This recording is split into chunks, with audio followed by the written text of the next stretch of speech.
ಕೂಡ ಮಳೆಯಿಂದಾಗಿ ಸಿಕ್ಕಾಪಟ್ಟೆ ಭೀಕರ ಅನಾಹುತ ಸಂಭವಿಸಿದೆ. ವಯನಾಡಿನಲ್ಲಿ ಸುಮಾರು 20 ಮಂದಿ ದುರ್ಮರಣ ಹೊಂದಿರತಕ್ಕಂತಹ ದುರ್ಘಟನೆ ಸಂಭವಿಸಿದೆ.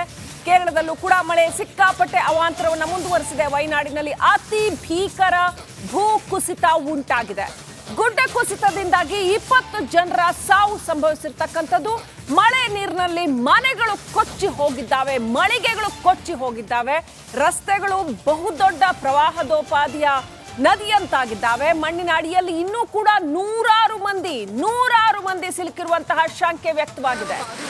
ಸ್ಥಳಕ್ಕೆ ಎಲ್ಲ ರೀತಿಯ ಸಂಪರ್ಕ ಸೇತುವೆ ಕಟ್ ಆಗಿದೆ. ನೋಡ್ತಾ ಇದ್ರೆ ಎಷ್ಟು ದೊಡ್ಡ ಪ್ರಮಾಣದಲ್ಲಿ ಪ್ರವಾಹದೋಪಾದಿಯಲ್ಲಿ ರಸ್ತೆ ಮೇಲೆ ಮನೆಗಳ ಮೇಲೆ ನೀರು ನುಗ್ಗುತ್ತಾ ಇದೆ. ಇದು ವಯನಾಡಿನ ಭೀಕರ ಭೂಕುಸಿತದ ಪರಿಣಾಮ.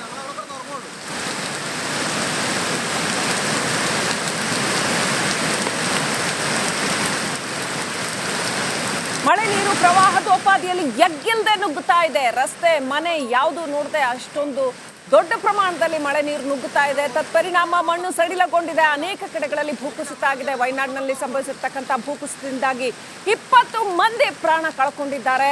ಇನ್ನು ಸಾಕಷ್ಟು ಜನ ಮಣ್ಣಿನಡಿ, ನೂರಾರು ಜನ ಮಣ್ಣಿನಡಿ ಸಿಕ್ಕಾಕೊಂಡಿರ್ತಕ್ಕಂಥ ಶಂಕೆ ವ್ಯಕ್ತವಾಗಿದೆ. ಮೃತರ ಕುಟುಂಬಗಳಿಗೆ ಪ್ರಧಾನಿ ಸಾಂತ್ವನ ಹೇಳಿದ್ದಾರೆ. ಈಗ ಮಳೆಗಾಲ ಆರಂಭ ಆದಾಗಿನಿಂದ ದೇಶ ಕಂಡಿರ್ತಕ್ಕಂಥ ಅತಿ ಭೀಕರ ದುರಂತ ಇದು ಅಂತಾನೆ ಹೇಳಬೇಕು. ಸ್ಥಳಕ್ಕೆ ಸಂಪರ್ಕವಾಗಿದ್ದಂತಹ ಸೇತುವೆ ಕುಸಿತಗೊಂಡಿದೆ. ಸೇತುವೆ ಇಲ್ಲದೆ ರಕ್ಷಣಾ ಕಾರ್ಯಾಚರಣೆಗೂ ಕೂಡ ಸಾಕಷ್ಟು ಅಡ್ಡಿಯಾಗ್ತಾ ಇದೆ.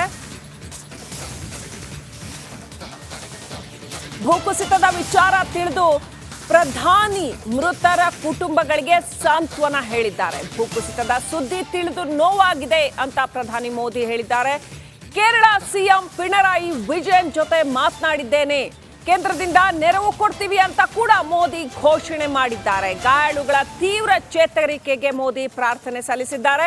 ಮೃತರಿಗೆ 2 ಲಕ್ಷ, ಗಾಯಾಳುಗಳಿಗೆ 50,000 ರೂಪಾಯಿ ಕೇಂದ್ರ ಸರ್ಕಾರದಿಂದ ಪರಿಹಾರದ ಘೋಷಣೆ ಆಗಿದೆ.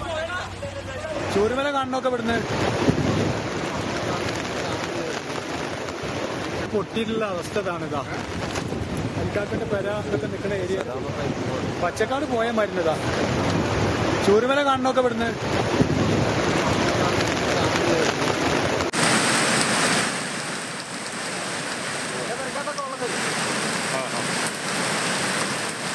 ಕೇರಳದ ದೃಶ್ಯಗಳು ನಿಜಕ್ಕೂ ಎದೆ ಜಲ್ ಅನ್ಸುತ್ತೆ. ಹೀಗೂ ಆಗತ್ತಾ, ಇದು ಸಾಧ್ಯನಾ ಅಂತ ಜನ ಆತಂಕ ಪಡುವಷ್ಟು, ಎಲ್ಲೇ ನಿಂತು ನೋಡಿದ್ರು ಕೂಡ ಇದನ್ನ ದೇವ್ರೆ ಹೀಗಾದ್ರೆ ಏನ್ ಗತಿ ಅಂತ ನಿಜಕ್ಕೂ ಜನ ತಲ್ಲಣಗೊಳ್ಳುವಷ್ಟು ಪ್ರವಾಹದೋಪಾದಿಯಲ್ಲಿ ನೀರು ಕಂಡಲ್ಲಿ ಮನೆ, ರಸ್ತೆ ಎಲ್ಲ ಕಡೆ ನುಗ್ಗುತ್ತಾ ಇದೆ, ಕೊಚ್ಕೊಂಡು ಹೋಗ್ತಾ ಇದೆ, ಅಕ್ಷರಶಃ ಕೊಚ್ಕೊಂಡು ಹೋಗ್ತಾ ಇದೆ. ವಯನಾಡಿನಿಂದ ಸುಮಾರು 35 ಕಿಲೋಮೀಟರ್ ದೂರದಲ್ಲಿ ಸಂಭವಿಸಿರ್ತಕ್ಕಂಥ ಘಟನೆ. 100ಕ್ಕೂ ಹೆಚ್ಚು ಜನರನ್ನ ಆಸ್ಪತ್ರೆಗೆ ದಾಖಲಿಸಲಾಗಿದೆ ಈ ಭೀಕರ ಭೂಕುಸಿತದಿಂದಾಗಿ.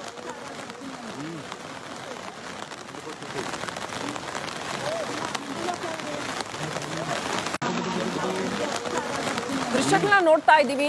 ನೆಲ ಕಡಿಮೆ ಕಾಣ್ತಾ ಇದೆ, ನೀರು ಜಾಸ್ತಿ ಕಾಣ್ತಾ ಇದೆ. ಆ ಮಟ್ಟಿಗೆ ಅಲ್ಲಿ ಪ್ರವಾಹದೋಪಾದಿಯಲ್ಲಿ ಸಂಪೂರ್ಣ ಜಲಾವೃತ ಆಗಿದೆ ಆ ಗ್ರಾಮ, ಸುತ್ತಮುತ್ತಲ ಪ್ರದೇಶ. ಮನೆಗಳು ಯಾವ ರೀತಿ ಕೊಚ್ಕೊಂಡು ಹೋಗ್ತಾ ಇದ್ದಾವೆ, ಪ್ರವಾಹ ಯಾವ ರೀತಿ ಸಂಪೂರ್ಣ ಆವರಿಸಿದೆ ಅನ್ನೋದನ್ನ ದೃಶ್ಯಗಳಲ್ಲಿ ನೋಡ್ತಾ ಇದ್ದೀರಾ. ಸಮುದ್ರದ ಮಧ್ಯೆ ಅಲ್ಪ ಸ್ವಲ್ಪ ಎಲ್ಲೋ ಒಂದ್ ಕಡೆ ಗ್ರೀನ್ ಇದೆಯೇನೋ, ಹಸಿರು ಇದೆಯೇನೋ ಅನ್ನೋ ಅರ್ಥದಲ್ಲಿ ಕಾಣ್ತಾ ಇದೆ. ಅಷ್ಟರ ಮಟ್ಟಿಗೆ ಪ್ರವಾಹದ ನೀರು, ಕೆಂಪು ನೀರು ತುಂಬು ಬಿಟ್ಟಿದೆ.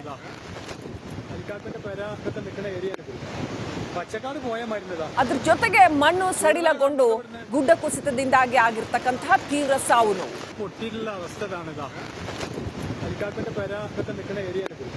ವಯನಾಡಿನ ಚೂರನ್ ಮಾಲಾ ಹತ್ರ ನಡೆದಿರ್ತಕ್ಕಂಥ ಘಟನೆ. ಮಳೆ ನೀರಿನಲ್ಲಿ ಮನೆ, ಮಳಿಗೆ ಎಲ್ಲ ಕೂಡ ಕೊಚ್ಕೊಂಡು ಹೋಗಿದೆ. 20 ಜನರ ಸಾವು ಅಂತ ಈಗ ಬರ್ತಾ ಇರೋ ಅಪ್ಡೇಟ್. ಇನ್ನೂ ಎಷ್ಟು ಜನ ಮಣ್ಣಿನಡಿ ಸಿಕ್ಕಾಕೊಂಡಿದ್ದಾರೋ ಗೊತ್ತಿಲ್ಲ. 100 ಜನ ಗಾಯಾಳುಗಳಂತೂ ಇದ್ದಾರೆ. ಇನ್ನೂ 100 ಮಂದಿ ಮಣ್ಣಿನಡಿಯಲ್ಲಿ ಸಿಕ್ಕಾಕೊಂಡಿರ್ತಕ್ಕಂಥ ಶಂಕೆ ವ್ಯಕ್ತವಾಗಿದೆ. ಅಲ್ಲಿ ಹೋಗೋದಕ್ಕೆ ದುರಂತ ಅಂತಂದ್ರೆ ಅಲ್ಲಿ ಹೋಗೋದಕ್ಕೆ ಸಂಪರ್ಕ ಸೇತುವೆ ಏನಿತ್ತು ಅದೇ ಕುಸಿದು ಬಿದ್ದಿದೆ. ಹಾಗಾಗಿ ಅಲ್ಲಿ ಹೋಗಿ ರಕ್ಷಣಾ ಕಾರ್ಯಾಚರಣೆ ಮಾಡೋದು ಕೂಡ ಬಹಳ ಕಷ್ಟ. ಆಲ್ರೆಡಿ ಸ್ಟೇಟ್ SDRF NDRF ಎಲ್ಲ ಕೂಡ ಅಲ್ಲಿ ತಲುಪೋ ಪ್ರಯತ್ನಗಳನ್ನ ಮಾಡ್ತಾ ಇರುತ್ತೆ. ಆದರೆ ಅಷ್ಟು ಸುಲಭ ಇಲ್ಲ. ಪ್ರಕೃತಿ ಮುನಿದು ನಿಂತಾಗ ನಿಜಕ್ಕೂ ಮನುಷ್ಯ ಕಂಗಾಲಾಗ್ತಾನೆ, ಏನ್ ಮಾಡ್ಬೇಕು ಅಂತಾನೆ ಗೊತ್ತಾಗಲ್ಲ. ಅಷ್ಟರ ಮಟ್ಟಿಗೆ ಅನಾಹುತವನ್ನ ಕೇರಳದಲ್ಲಿ, ವಯನಾಡಿನಲ್ಲಿ ಮಳೆ ಉಂಟು ಮಾಡಿದೆ.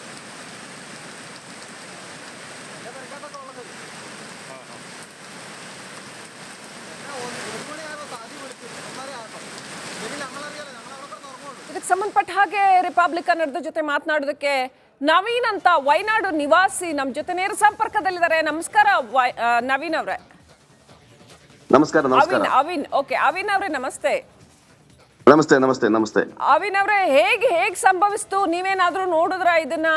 ಏನ್ ಪರಿಸ್ಥಿತಿ ಆಗಿದೆ ಅಲ್ಲಿ? ನಿನ್ನೆ ನೈಟು 1:30ಕ್ಕೆ ಆಗಿದೆ. ಓಕೆ. ಅದಕ್ಕೆ 1:30ಕ್ಕೆ ಫಸ್ಟ್ ಬ್ಲಾಸ್ಟ್ ಆಗಿದೆ. ಆಮೇಲೆ 2:30 3 o'clockಗೆ ಸೆಕೆಂಡ್ ಬ್ಲಾಸ್ಟ್ ಆಗಿದೆ. ಓಕೆ. ಅಲ್ಲಿ ಒಂದು ಪುತ್ತುಮಲ, ಮುಂಡಕ್ಕೆ, ಈ ಎರಡು ಚಿಕ್ಕದು ಟೌನ್ಗಳು ಹಾ ಪೂರ್ಣ ಆಗಿ ಮಡ್ ಒಳಗಡೆ ಆಗಿದೆ.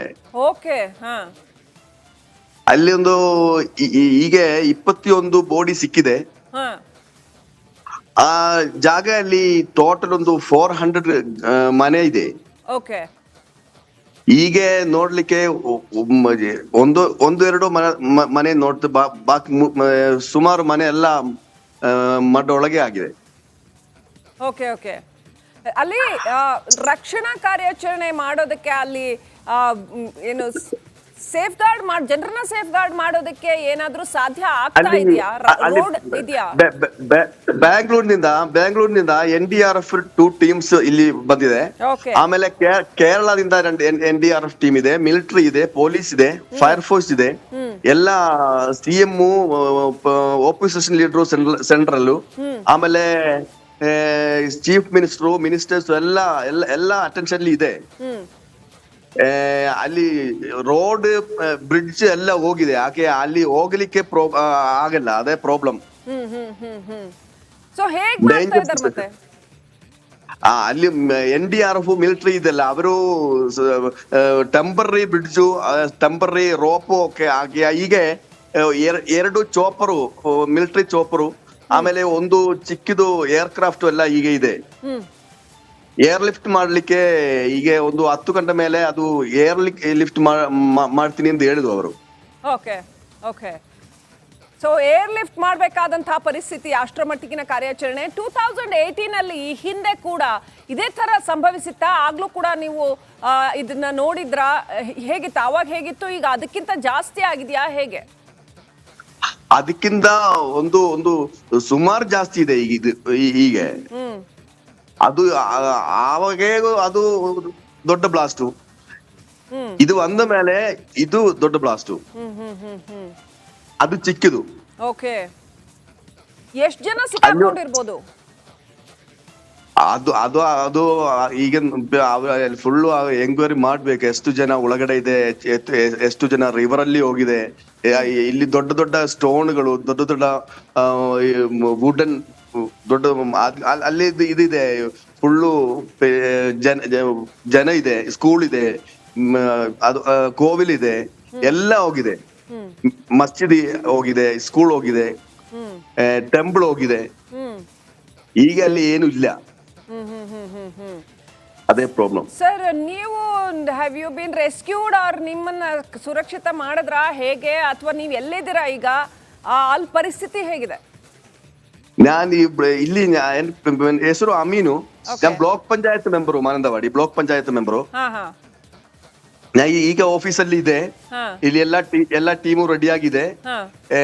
ಏನೇನು ಪ್ರಾಬ್ಲಮ್ ಇದೆ, ರೆಸ್ಕ್ಯೂ ಆತರ ಏನು ಇಲ್ಲಿ ಮೆಡಿಕಲ್ ಕಾಲೇಜ್ ಅಲ್ಲಿ, ಬಾಡಿಗಳೆಲ್ಲ ಇಲ್ಲಿ ಮೆಡಿಕಲ್ ಕಾಲೇಜ್ ಅಲ್ಲಿ ಇದೆ. ಈಗ 20 ಬಾಡೀಸ್ ಇಲ್ಲಿದೆ.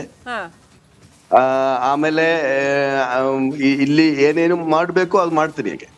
ಓಕೆ. ಓಕೆ. ಆಲ್ಟರ್ನೇಟಿವ್ ಅಲ್ಲಿಂದ ಸ್ಥಳಾಂತರ ಮಾಡಿರೋ ಜನಗಳಿಗೆ, ರೆಸ್ಕ್ಯೂ ಮಾಡಿರೋ ಜನಗಳಿಗೆ ಆಲ್ಟರ್ನೇಟಿವ್ ಏನು ಸೌಲಭ್ಯ, ಫೆಸಿಲಿಟೀಸ್ ಮಾಡ್ಕೊಡ್ತಾ ಇದ್ದಾರೆ ಸರ್? ಎಲ್ಲ ಗವರ್ಮೆಂಟು, ಆಮೇಲೆ central government, Kerala government, district collector, ಆಮೇಲೆ ಮಿನಿಸ್ಟರ್ಸ್ ಎಲ್ಲ ಇಲ್ಲಿ ಇದೆ. ಏನೇನು ಬೇಕಾ ಎಲ್ಲ ಇದೆ ಇಲ್ಲಿ. ಅದು ಪ್ರಾಬ್ಲಮ್ ಇಲ್ಲ. ಅಲ್ಲಿ ಹೋಗ್ಲಿಕ್ಕೆ ಕಷ್ಟ ಆಗಿದೆ, ಅದೇ problem. Okay. Okay. Thank you Avin ಅವರೇ. ರೈಟ್. ಥ್ಯಾಂಕ್ ಯು ಅವಿನ್ ಅವರೇ, ರಿಪಬ್ಲಿಕ್ ಕನ್ನಡದೊಂದಿಗೆ ಮಾತನಾಡಿದ್ದಕ್ಕೆ.